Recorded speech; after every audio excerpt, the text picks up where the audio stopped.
right, ladies and gentlemen, this is Verity Seeker. My name's Mark Powles, and here today as my guest we have Ric Mitchell, who's going to talk to us about an alternative school right here in Anderson County, Kansas. Welcome, Ric. Thank you. Good to be here. Appreciate you having me on, Mark. All right. Hey, no problem. Whenever there's something new coming up that's important, that's going to help the community, especially after 2020. Is it okay if I say that publicly? Oh, yeah, for sure. Okay.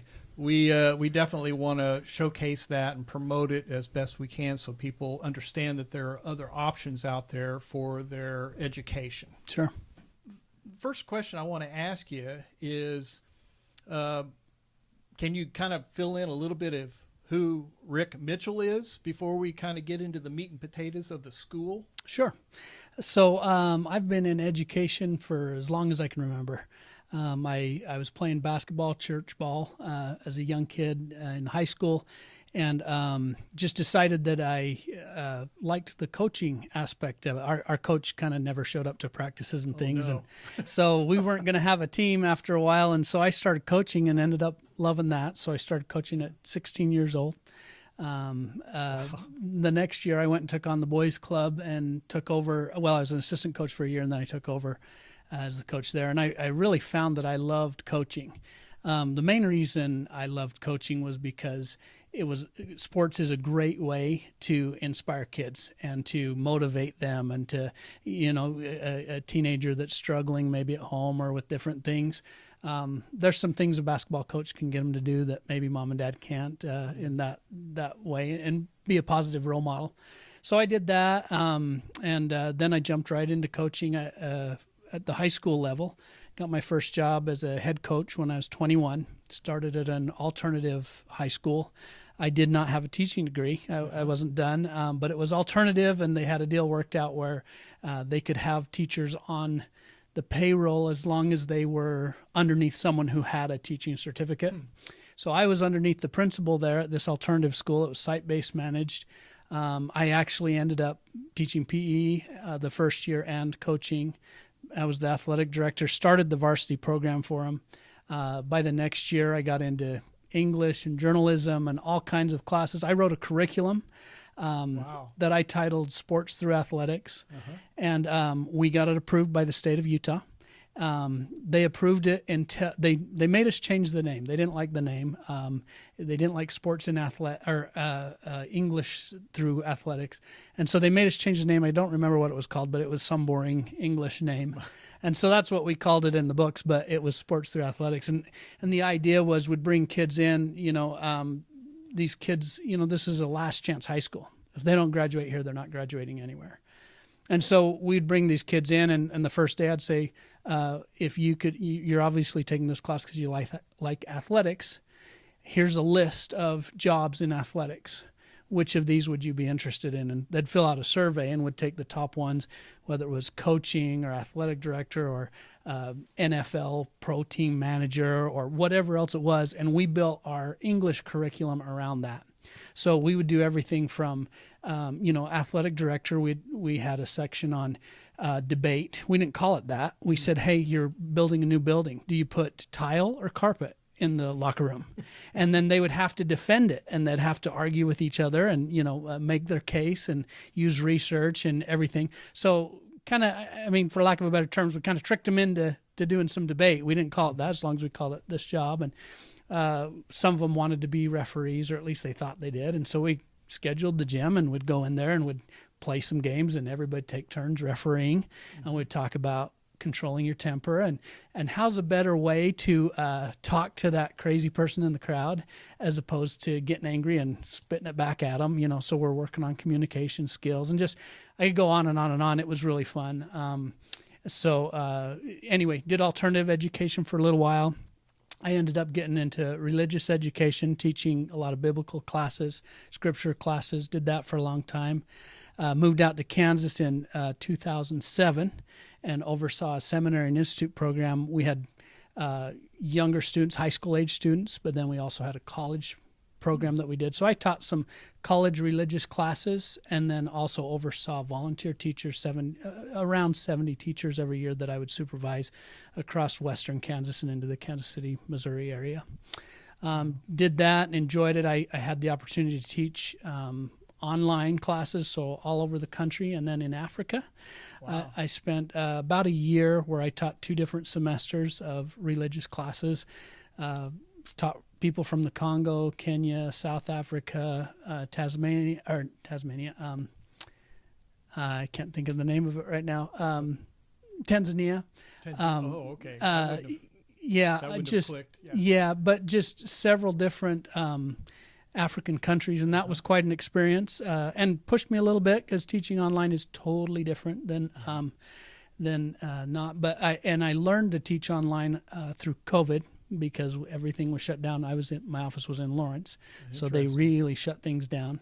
So I wasn't going to quit. I wasn't going to leave my students hanging that long, and so we went to Zoom, and I taught classes that would average 55 students a week, and so we learned that there. And then a little bit later, because of that, I was able to teach some online cross international borders, and Wow. but yeah, I and then I guess one more last piece, and I'll be quiet. But That's okay. we did in 2012. We started up in the Lawrence area. We started a 501c3 nonprofit organization for homeschoolers.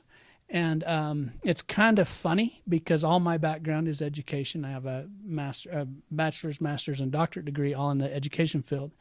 And I was kind of a anti-homeschooler. And I didn't think it was good for all the stereotypical reasons. But I started seeing some of the things that were happening with my kids in school. And my wife and I weren't happy about it, and tried to work through the system at first, but just thought, no, this isn't good. And so we ended up pulling our first child, and she excelled in the first semester. And so we're like, okay. And then we also adopted 2 children, older children. Good. And one was diagnosed, not even diagnosed, it wasn't even an official thing, but a teacher somewhere along the line had said that he was special needs. They used a different term, pretty rough term, and so that was in 3rd grade. So from 3rd grade until the time we got him at 12 years old, he hadn't read, he hadn't done any math, basically played video games and watched movies.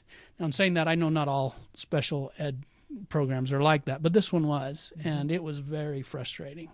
And so the day the adoption was finalized, we went from the courthouse to the schoolhouse, and we pulled him out of school and never looked back since then. And so we homeschooled all 7 of our kids. So our nonprofit organization was, we believed, and still do, that we want to insulate our kids, but not isolate our kids. Okay. Yeah. We want to prepare them. The Lord says, be in the world, but not of the world.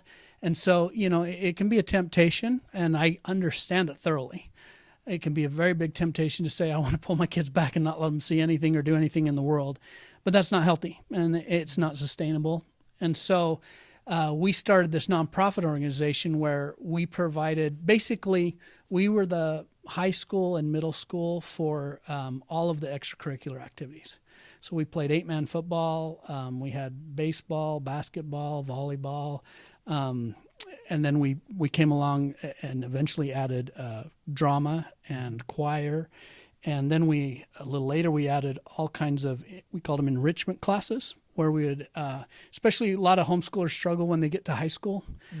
Parents don't feel like they can do it, or, I don't know those advanced classes. So we offered everything from art and some of those things, but then we also offered some math tutoring, some science classes, things that parents, whatever they needed, we would try to find people and pull them together and pull our resources together, and then just have a lot of fun with the kids too. So, So we did that in 2012, did that for 6 years before I turned it over to someone else. And, it was wonderful. And I am now like sold on homeschooling. I think it's the best. So then the next question is, why are you starting a private school? And that's because I know some families can't, for one reason or another, homeschool. But at our core, at the Yutzy school, it's family first. So we're Christ-centered, family-focused. And we believe that parents have a God-given right and responsibility to educate their children. And that doesn't mean they have to do it all themselves, but they need to be in charge of it and direct it.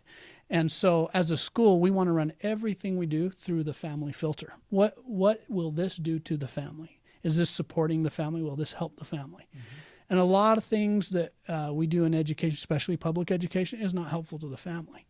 And as goes the family, so goes the community, society, and eventually the nation. Yeah. And so, and I know you've talked a lot about Constitution and freedom, and we're losing a lot of those principles because we're losing the home. And if we don't step up as a society and teach and instill those principles of freedom and truth, then no wonder our country's going to struggle so much and continue to struggle. So that's a big motivator. We want to come alongside and provide the schooling for families that can't homeschool. But if you can homeschool, we don't want to talk you out of it. We offer some things to assist homeschool families as well. We try to do as many of those free as charge as we can, because if you are willing to step up and do homeschool, then we want to support you as well. Okay. Wow, that was... Sorry, okay, mouthful. This interview is over. That's pretty much it. No, I do have... Okay, sorry. No, you covered a lot of territory there. That's great. Just to kind of, I'm going to fill in gaps. Sure. Okay. So everyone out there has a really good idea what this whole Yutzy Sure. school is all about.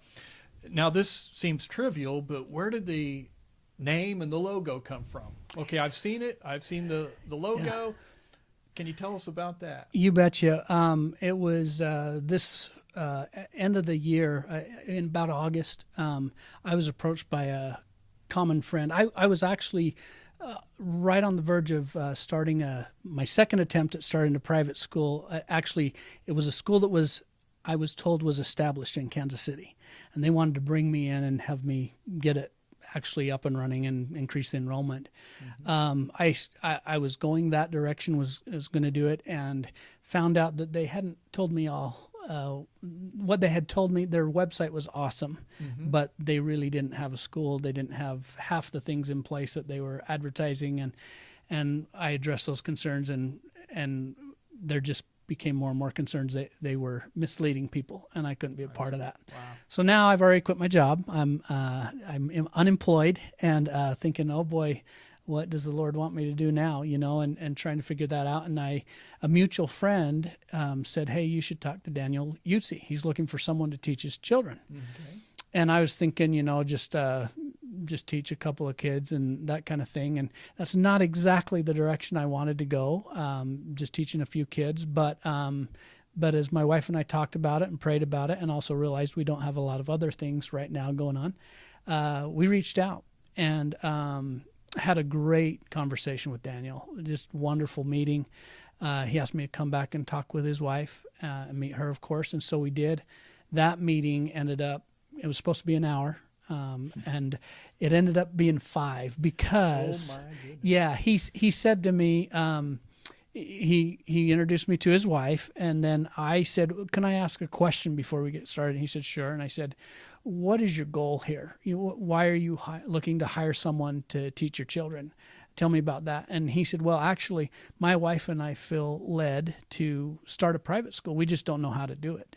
But we need a private Christian school in the area, one that supports our values, and we just don't know how to do it. And I almost fell over. I'm sure I had a crazy look on my face. I reached over to my computer. I said, I have 3 sketches, outlines of how to do a school, one that I've worked on for more than 15 years putting together. Like the building itself? No, how to run a school, how to make it happen. Okay. Yeah, and I said, I've got these 3, and he's like, yeah, let's talk about it. So we switched from just teaching to building this school, and that's why it took so long. He's like, well, let me go show you the spot that we have, and love to bring more people on board and everything. So we decided we'll go ahead and start immediately with his 3 children, and then we added 1 other family, and we thought, let's do this first year. Let's work out the kinks, try these things out and see where we need to adjust. We learned a few things. What year was that? That was this fall, 2024. Okay. So we just started this fall.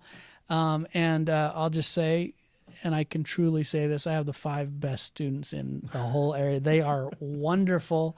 They've been just so great to work with, and the Yutzys as well, putting this together. But yeah, so we're moving full speed ahead, opening up this fall to 30 students. And the reason we're capping it at 30, two things. One is because of the size of the building that we have. We don't want to cram too many in there. And then secondly, making sure we have the right teachers. And that's tricky. We have to find the right people. We aren't creating this to duplicate public school. That's there and it's available for anybody that wants it.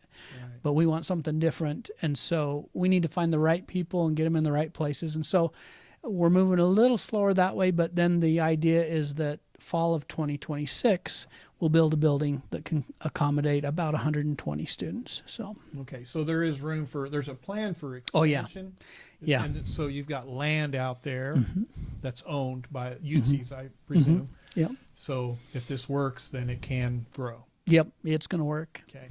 Yeah. Okay. Yeah. You have to believe it, right? You have to have a faith of a mustard seed. I can't remember how big those things are. Not very big. You do have to believe in those things, or they won't happen. Yep. Okay, that's good.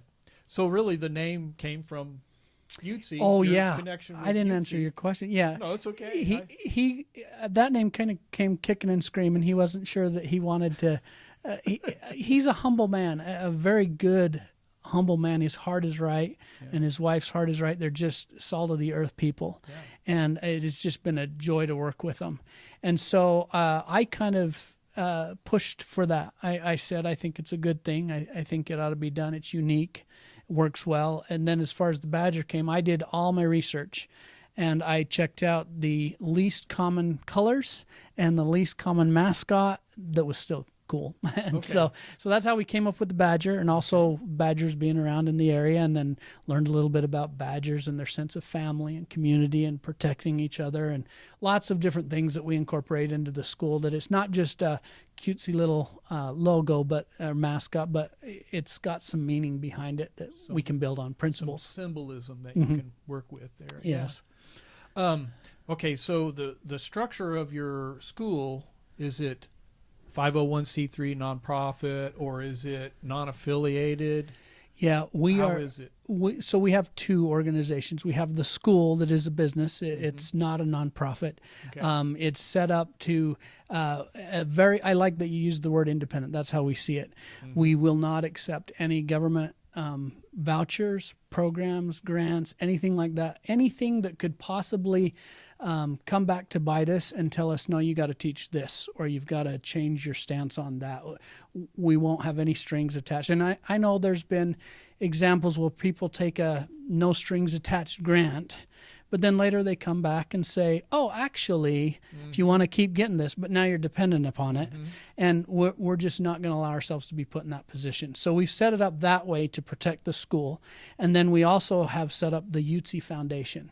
And that foundation that'll focus on the fundraising and all of the education piece to come alongside of it. So there can still be, individuals can still donate tax-free to the foundation, but then all of those funds will go directly to education pieces. So it won't go to making anybody rich or lining their pockets at all. It'll be strictly for the building, for example. It'll also be for one of the biggest focuses of the foundation is how can we lower tuition, offer some scholarships, need-based scholarships, and other things to, you got a family with 5 kids, it's kind of hard to pay tuition for all of them. Yeah. So we want to, that's the foundation's number one goal, is how can we make tuition approachable for students and families. So the school itself is actually, it's not a nonprofit. Nope. It's actually it's an LLC. It's a business. Yeah. Yep. And which actually is, for me personally, that's the way private schools should be run, as a business, because then your survival depends on how good you are. Right. Right. And the kids are probably going to get the best education because you got to do well in order to get the enrollment and survive. Yep. And it is nice that you have the foundation back there to kind of back that up. Yep. But that's one of the first questions I had was, is this nonprofit or is it profit? Like a regular business. And in the private sector, if you don't want any strings attached, like you said, you pretty much have to go that way. Yep. Or you're you're attached. Yep, for sure. And it goes with what we were talking about before the interview too, about freedom and responsibility. You can't separate those two. Yeah. And so, setting it up as a business, we have some freedom, but we got a lot of responsibility. People can walk. If we don't do what we need to do, then they just move on and go somewhere else. Not a lot of options right now, but that's at our core too. If we believe in the family, then we need to make opportunities for them to be a part and to have some say and be very transparent. They need to know what their kids are learning, who they're learning it from, and how they're learning it. And so, we want to just be very open with all of that. Okay.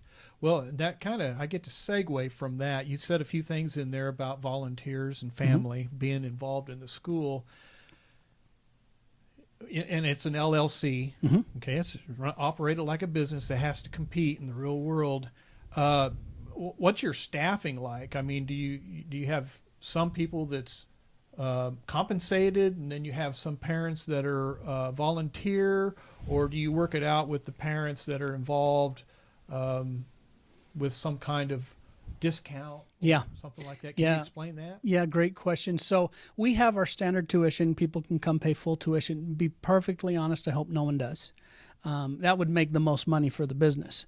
But that's not our goal. Our goal is to educate students in a Christ-centered, family-focused way. And so what we've done is we have our tuition, but we will give parents 54% off tuition for the year if they will commit to what we call the Parent Partner Program. And so all that is we ask 4 hours a week. We ask, you have to pass a background check, make sure everything's good to be in the classroom.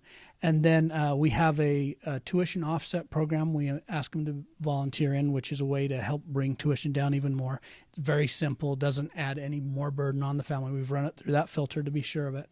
And that 4 hours per week, that's if you have one child or 10 children enrolled, it's still 4 hours per family, because the purpose is we want you in the classroom during teaching hours, and we'll assign you a kid. Now that can be mom can do it, dad can do it, aunts, uncles, grandparents, it doesn't matter. Just from your family, as long as they pass background check and we'll hold to the schedule, then they come in and help us. So the school, we use a lot of different things, but for the main core curriculum, we use a lot of Charlotte Mason ideas.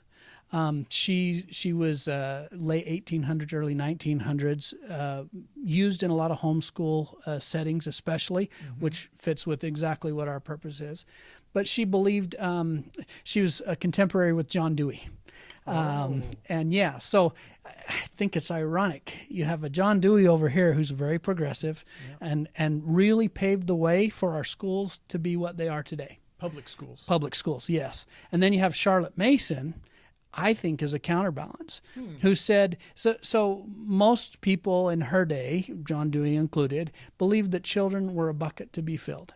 They were programmable. You just put in whatever you wanted and you would get whatever you put in is what you're going to get out. So if we want them to be social justice warriors or whatever, we just put in the right stuff and we'll produce them. It's pretty hard to argue that isn't true when you look at what's happening today, especially in our colleges and universities. And so he was doing that. Meanwhile, Charlotte Mason stood up and said, no way. Children are people already. They're humans. They're souls. They're individuals. And we don't need to create them. God's already created them. We just need to inspire them. We need to encourage them. We need to support them. And so all of her approach is based on that. She believed in short segments for learning, which nowadays, there's a lot of talk of, people's attention span is dropping because of the internet and social media, and all of that is true. But guess what? It wasn't very big to begin with anyway, unless you train on it. And so she has these 12 principles, habits that you work on, paying attention, obedience, and all of this structure that's built around it. But a big core piece of that is you do little segments. With the younger grades, 10 minutes is as long as your lesson is. And then you adjust. And sometimes it's a little break, but switching from math to English can sometimes be enough. So it's not like you're wasting a lot of time. I don't really believe it's wasting, but it's not like you're doing that, just playing a lot. Right. You just switch it up and mix it up, and you keep the kids engaged that way. So she had so many awesome principles, and I told you I went to lots of college, and just turned my stomach to hear some of these philosophies and ideas, but very refreshing to have the Charlotte Mason approach. And anyway, so that's where we want to bring the families in. We want to teach them this Charlotte Mason approach to a certain degree. We don't want to put too much on them, but it's there for any of them that want to learn it. But we want to show them that they can come alongside their child and they can have success helping their child in a 10-minute lesson here and then switch into this one. So when a parent comes in to do their 4 hours, and it can be split up throughout the week or all together, whatever, we give them a script, and it shows them what they need to cover and how to do it. It literally is a script. And once and we do that because we found parents are pretty intimidated sometimes. Yeah, they are. Yeah. But once they get in and do it, and they follow the script, they're like, "Oh, I can do this." And then they start to realize I don't have to follow the word for word script. I can use my personality and my interest in this and that. But these are the things we need to focus on and make sure the kids get. And so it's just been really, really successful. Yeah, so it's really kind of an outline for them. Yeah. Once they've gone through it one time, or next year or whatever, yeah, they're feeling pretty comfortable with it. Yeah, and I would even say once they've gone through it 2 or 3 times, meaning maybe 2 or 3 different days, then they catch the idea. And so the principles will still be there on the page, but they get to kind of figure out, oh, I could do it this way. And I think the biggest, most intimidating thing for homeschool, people deciding to homeschool, is like, I can't do it. And you know what? Our society has beat that into us so much. You have to have the professional. Well, I'm sorry, a lot of professionals have some whacked out ideas. And so parents, you can do a lot more than you think you can. If you can't homeschool, that's great. Yutzy school, I think, is the next best thing, because we're asking you to do a little bit of homeschool with us. We'll be there. We'll assist you. We'll help you. To the other question about employees, this first year it was just me. I was the only teacher. Of course, I only had 2 families, so it wasn't bad. Still a lot of work. It is. But having those parents come in really, really helps. And we get all of our core done by lunch. So math, all of those main core subjects, those are taken care of. And then from lunch, we have recess, and then most of the time in the afternoon, we spend on sometimes some history, geography, but especially hands-on science stuff. And it's just a great way to end the day and discover and build and create. And anyway. So it kind of brings me to my next question here. This is working out great because I get to, I've got this lined out, and everything you're saying kind of falls into the next question. You're doing a great job. You've been through this before, haven't you? Maybe. Would you consider the type of school, you're talking homeschool, but you're talking alternative private school, but different than the public school, and you've got parents involved. You've got, special philosophical ways you approach education in the school. Would you consider it a right now kind of what they call a micro school, but it's going to end up becoming something bigger? Yeah, so I think it would be fair to label us this first year as micro school, maybe even the second year. I don't like that term, mainly because we're not stopping at 30. We're going to build it out. And also because I guess if I could describe the school, I would describe it this way. We're a faith-based, Christ-centered, family-focused school. And so that gives us a lot of freedom. Our kids will be in the Bible every single day. We have Bible class. As they get older, we'll have a Bible mastery class where they'll do more memorization and Bible quizzing and all kinds of stuff, application, a little bit deeper stuff. But even the younger kids will be memorizing and learning every single day. We've invited some of the local pastors to come in and present some of those messages for us as well, either a devotional or a lesson, either one, they're welcome. But we want to be very open that way. And then the other thing, Charlotte Mason gives us the flexibility. And she's not the only thing we use. We use teaching textbooks. We use the Tuttle twins. We like, you like, yeah. Oh, great stuff. And the kids love them. They relate to them. They catch the concepts quick. We use the good and the beautiful. We use all kinds of stuff. And our philosophy is, if this Charlotte Mason idea is true, the kid is a person, a human, which we totally agree with, then our our goal is first to support the parents and come alongside them. But then secondly, how can we inspire this kid? And how can we make them enjoy music and singing or music instruments? How can we get them excited about English or science? I'll tell you one quick story that I've heard 1,000 times, but it happened this last year. I always ask the kids, what's your favorite subject and why, and what's your least favorite subject? And more and more and more, I'm hearing them say as a least favorite subject, science. Math is right up there too, but that's a different subject. But science, and I responded. I said, "How can you not like science? Science is nothing more than I have a question, and I want to figure out the answer. Who doesn't want to learn something? Who doesn't want to find something? Well, if you put it in a certain way that we sometimes do in other schools, then yeah, it's not fun. But when I mean, this year we had we did a thing where we had them make some slime. Not anything spectacular. We did 4 or 5 different types of slime and talked about it and the properties and oblique and all this different stuff. And then we want them to play with it. And we don't tell them, okay, now play with it. We just let them go. And pretty soon, one of our students, the one that said her least favorite subject was science, I said, oh, you're going to love it here. And she's like, nah, I don't think so. Pretty soon she takes her slime and she figures out how to blow a bubble about this big. And I'm like, that's awesome. So I take a picture. Well, the day ends. They go home. They take their slime with them. She comes back and she says, you know that bubble we made yesterday? I said, yeah. She said, we got one this big. And she was just excited.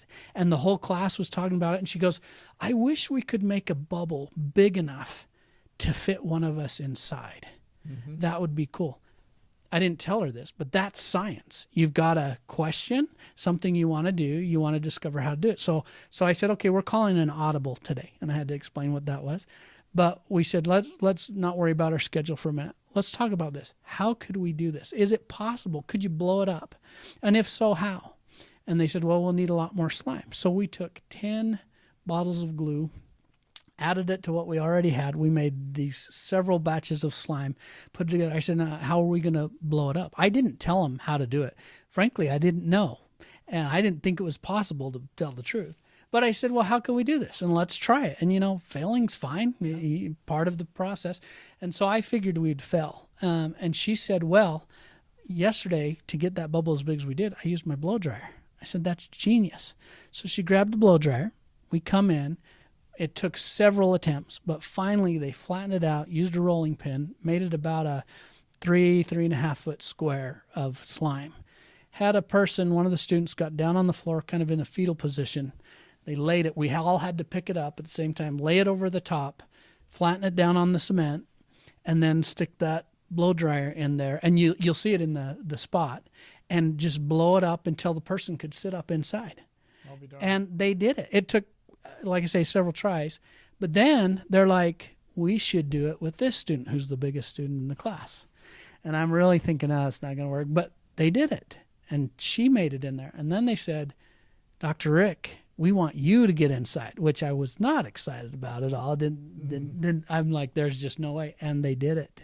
And that's, as a teacher, that's the most gratifying thing. They figured it out. They came up with the idea. They made it work, something I didn't think was going to work, and they made it work. So here I am sitting in this bubble of slime, and it's around me. We didn't put that one in the video, but they got me in there. And I'm just like, that's a happy moment. And Charlotte Mason, I don't want to say it's all fun and games, but it is kind of all fun and games because learning is fun. And a lot of it is games. You still have to learn a lot of specific things, but if you can do it in a creative way, and now this student, science is her favorite subject, Amazing, so, isn't it? Yeah. If it's taught right, right, and they get hands-on, and they get to actually take what they learn and expand on it with their own mind, right, not on what a textbook tells them right, they can or cannot do, they begin to like it. Yep. It's more interesting. Yep. So yeah, that's exciting. Which brings me to the next point. What I want to do is you have a couple of videos out there on YouTube, and I kind of want to insert these in the interview if I can. Sure. This one is called Spark Wonder. At the Yutzy School, we believe learning should spark wonder. Oh my goodness!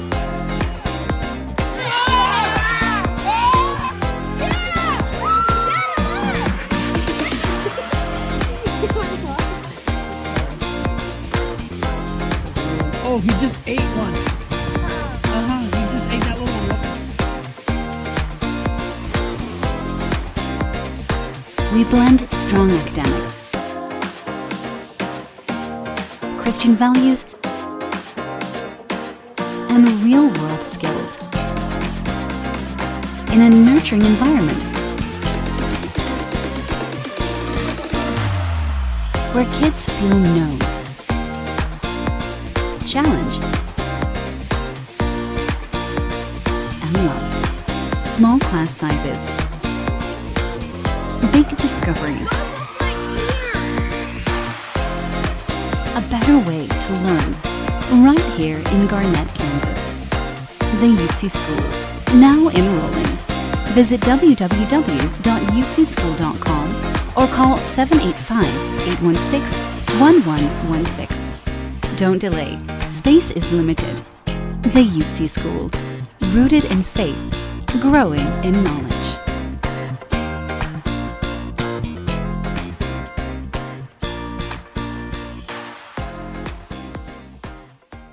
Kind of gives there we go. That kind of gives people a visual idea of what you were talking about Right. there. That's a well done promotional video. Thank too. you. Impressive. Okay, you talked about enrollment. You said it was how many kids this first time around? We'll cap it at 30 this fall. Cap it at 30? Oh, the last year was 5. Was 5. Yep. You got to experiment for the very first time, see how things were going to work. So Yep. yeah, you needed to keep it small. Yeah. But you'll cap it at 30 in 2005-2006 school year.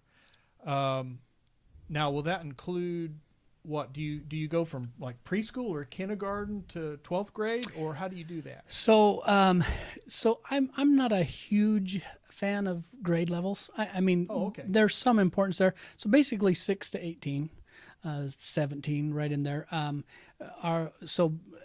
guess you'd classify us if you're using what the public schools say, K-12. Okay. But for us, we believe, I think kids start school too early sometimes, taken away from mom a little too soon. And so we have a couple of things to enroll in our school. You've got to be 6 years old. You also have to be potty trained, and you have to be able to change your clothes by yourself. Okay. We do a lot with outdoors and nature. We go outside a couple times a day, every day, unless it's absolutely dangerously cold. Otherwise, we're out there even in the snow and rain and everything else. We think it's so important. So kids need to be able, if they get wet or dirty or whatever, they need to be able to go in the bathroom and change themselves, keep everything good that way. So that's the minimum standard. And then as far as grades levels go, we are a mastery-based school. Okay.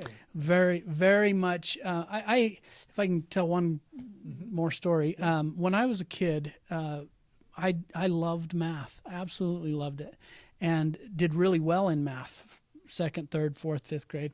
And about junior high, they started saying, "Hey, this guy's a genius. He's really smart," which I loved. I thought it was great, And they said we need to get him in some advanced level classes. And so they skipped me up into some algebra stuff, and I had no basis for that. I wasn't ready for it, wasn't prepared for it.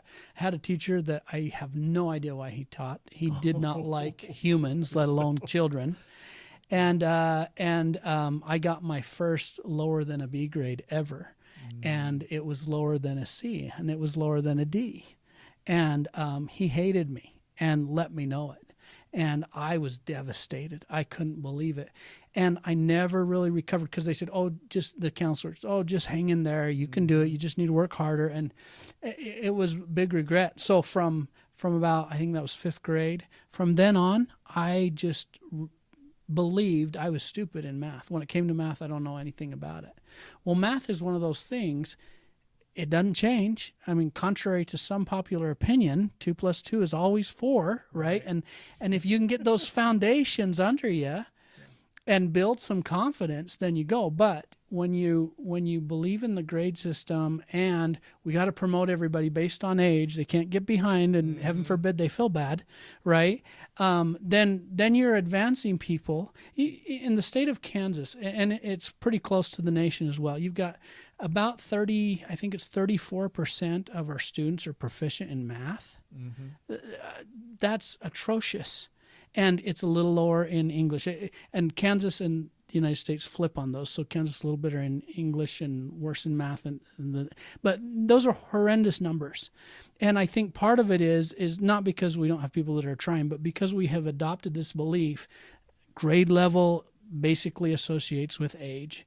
And so we don't do that. In fact, of the students that started, every single one of them I've pulled to a lower level from where they were in the school before. Okay. But I don't think the kids really even know that, because we don't emphasize it. We just say, hey, we test you, we do an assessment, we find out where you are.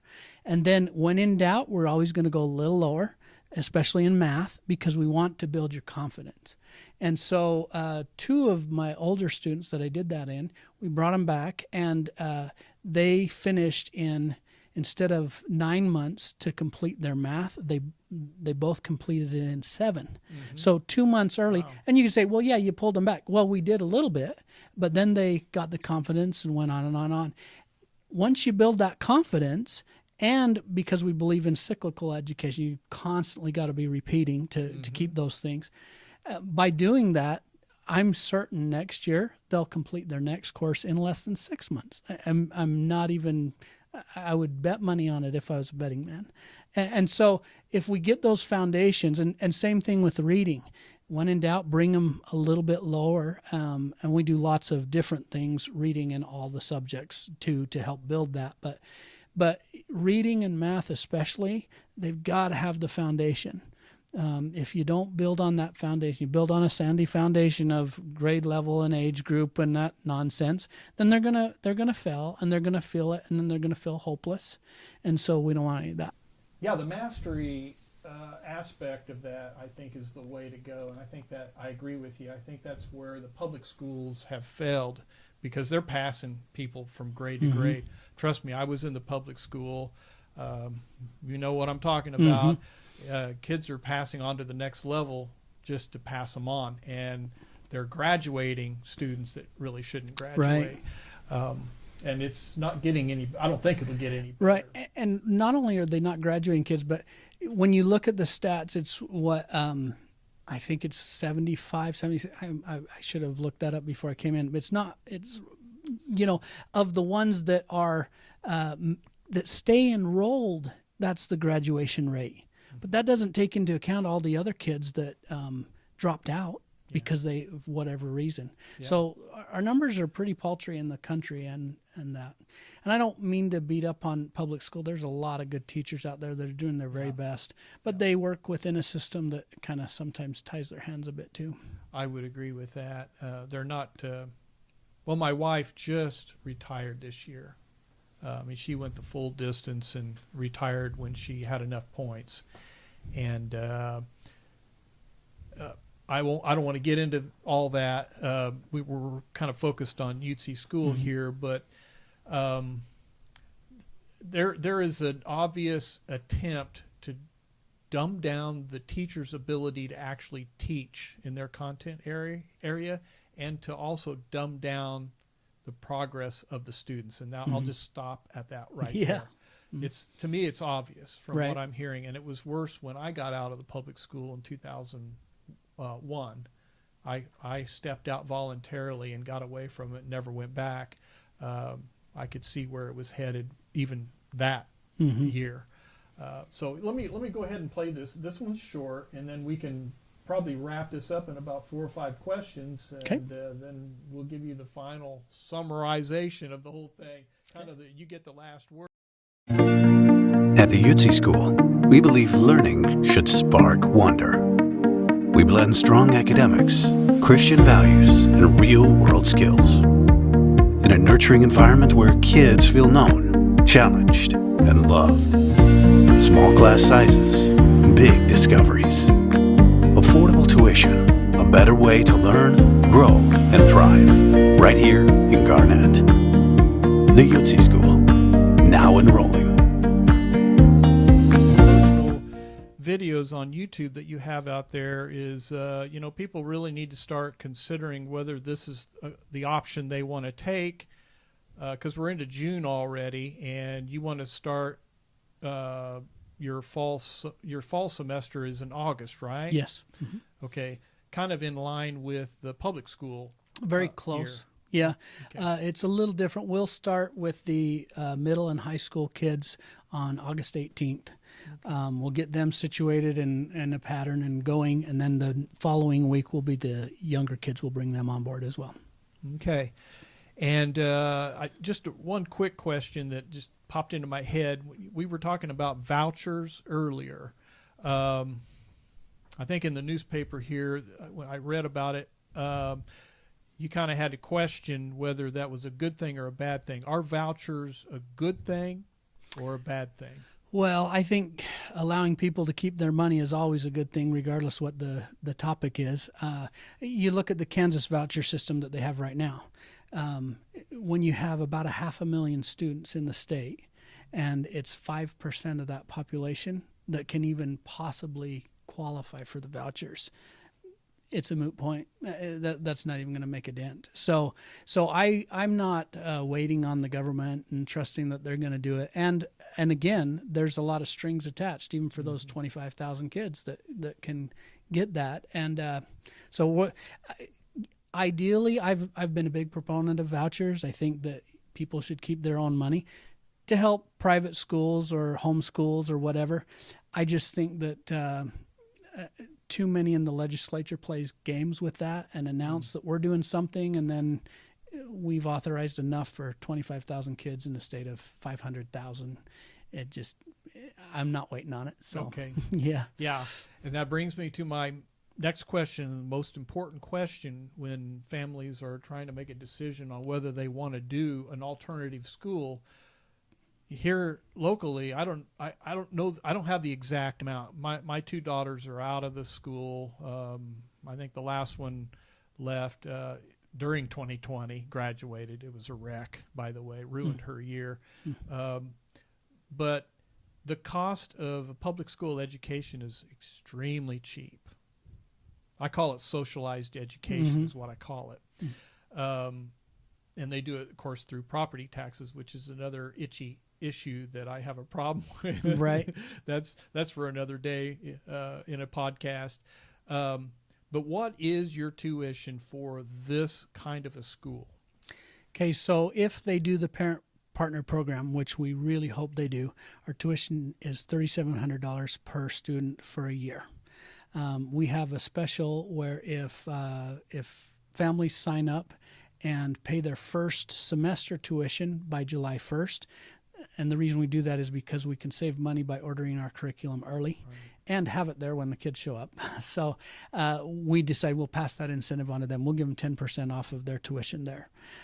We are working on it, and in future years we'll have this down a lot better with the foundation, but working on ways to offer offsets for that tuition as well. But right now it's $3,700 if they do the 4 hours a day.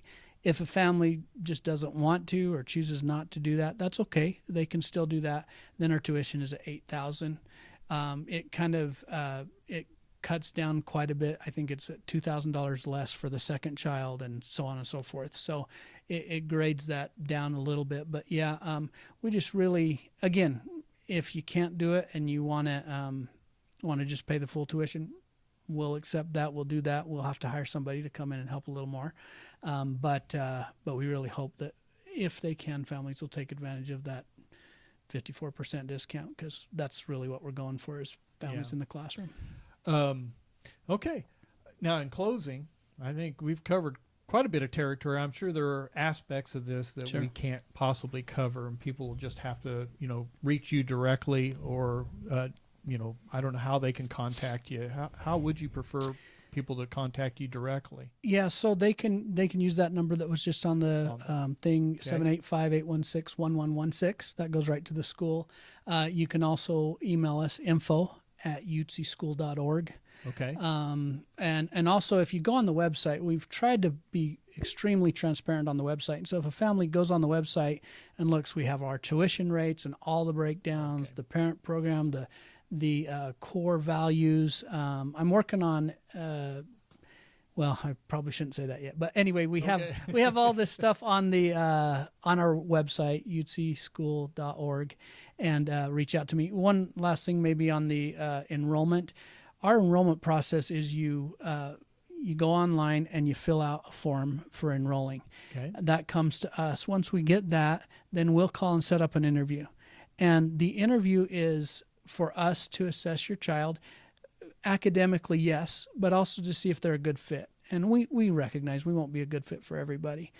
That's half of it. The other half of it is we want parent involvement, and we want them to talk to me or anybody else.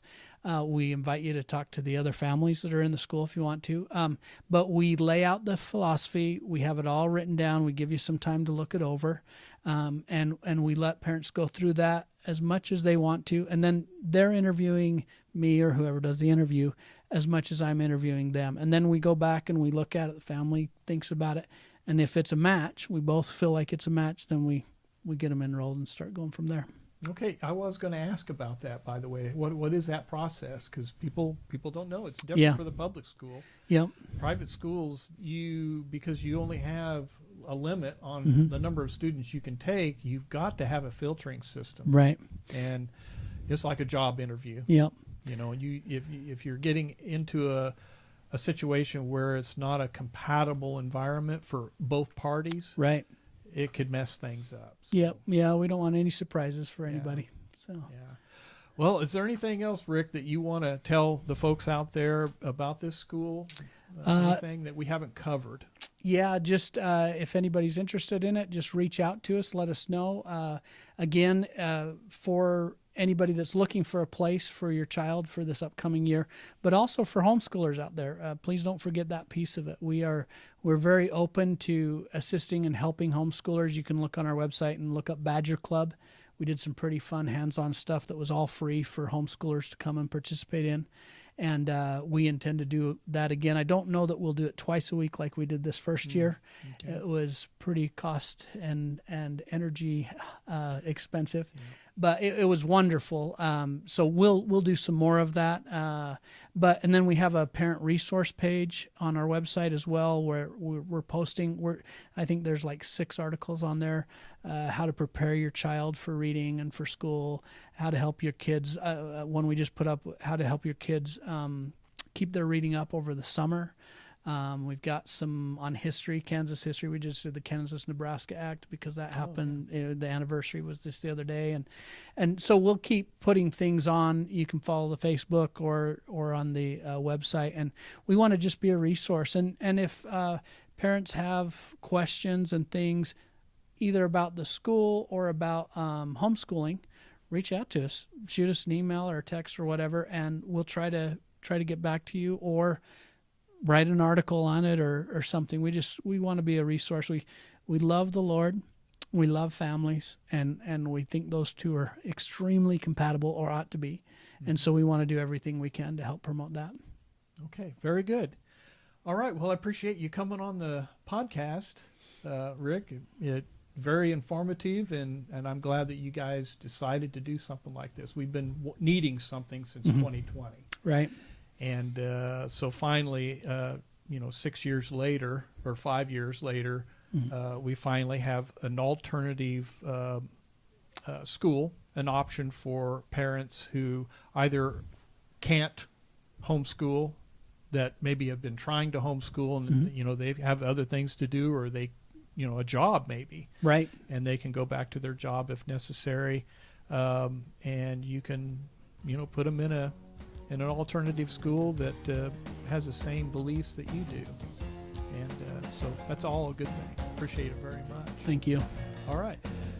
Ladies and gentlemen, this is Verity Seeker, and I'm your host, Mark Powles, and this has been Rick Mitchell talking about the Yutzy School right here in Anderson County, Kansas.